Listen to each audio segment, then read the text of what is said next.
வணக்கம். நம்ம மிக முக்கியமான விஷயத்தை இன்றைக்கி பார்க்குறோம். நம்ம நாடு இந்தியா ஒரு காலகட்டத்தில் ரொம்ப செல்வ செழிப்பான நாடாக இருந்தது. உலகத்திலே பணக்கார நாடு இந்தியாவாக இருந்தது.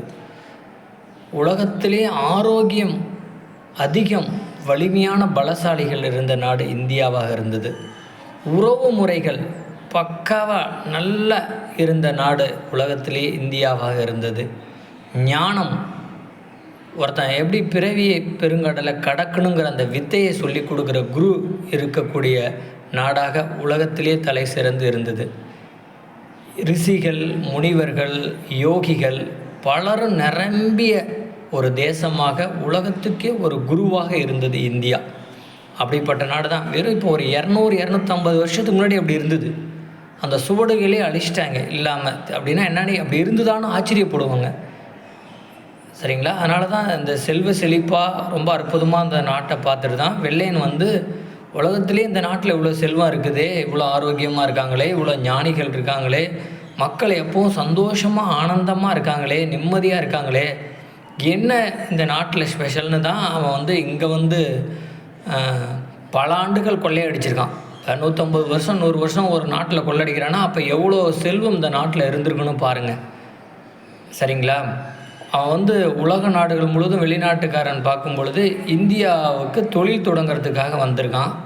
பார்த்து இங்கே உள்ள செல்வத்தையும் இங்கே இருக்கக்கூடிய மக்களையும் பார்த்து வியந்து போய் இங்கே யாருக்கும் ஏமாற்ற தெரியாது, இங்கே யாரும் பிச்சைக்காரன் இல்லை, இங்கே யாரும் நோயில் இல்லை, இப்படிங்கிற வித்தைகளெல்லாம் தெரிஞ்சுக்கிட்டான்.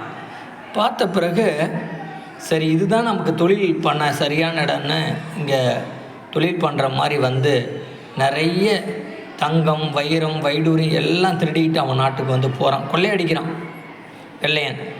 அப்போ அவன் நாட்டில் போயிட்டு அந்த நாட்டு அறிஞர்களுக்கெல்லாம் ஒரு குழு மாதிரி அமைச்சு எப்படி இந்த நாட்டில் இந்தியாவில் இவ்வளோ செல்வம் வந்ததுன்னு ஆராய்ச்சி பண்ணுறாங்க. அப்போ அவங்களுக்கு 3 உண்மை தெரியுது.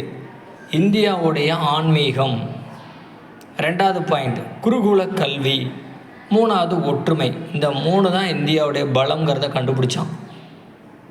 ஆன்மீகம், இப்போ நம்ம நாட்டில் ஆன்மீகம்னாவே அது இன்னும் வயசான காலகட்டத்தில் அது ஒரு தேவையில்லாதுங்கிற மாதிரி நினைக்கிறாங்க. ஆனால் அப்படி அது உண்மை கிடையாது. ஆன்மீகம்னா ஒரு மனிதன் மகிழ்ச்சியாக இருக்கிறதுக்கான வித்தைகளை சொல்லி கொடுக்கறதுன்னு அர்த்தம்.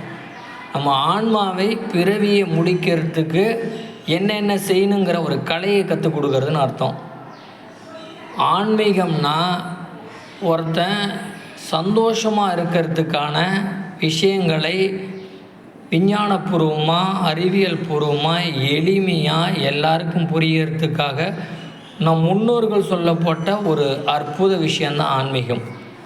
அது ஒரு தேவையில்லாதது, அது ஒரு வயசானவங்களுக்கு தான் அல்லது காட்டில் முனிவர்களுக்கு தான் அப்படின்னு நினச்சிட்ருக்காங்க. அது தப்பு. ஆன்மீகம் அவ்வளோ முக்கியம். நம்ம ஆன்மா இறைவன்கிட்ட போய் சேரணும். அப்போ தான் மீண்டும் பிறவி இருக்காது. அதுக்காக நம் முன்னோர்கள் நிறைய விஷயங்களை சொல்லி கொடுத்துருக்காங்க. அந்த விஷயத்தை தான் நம்ம தேடி தேடி கற்றுக்கணும். ஒவ்வொரு ஸ்கூல்லேயும் தமிழ் வாதியார் இருக்காங்க, இங்கிலீஷ் வாதியார் இருக்காங்க, சயின்ஸ் வாதியார் இருக்காங்க. ஆன்மீக டீச்சர் அப்படின்னு ஒருத்தங்க இருக்கணும். அப்போ தான் இந்த நாடு இன்னும் அதோடைய இழந்த பலத்தை மீண்டும் பெறும்.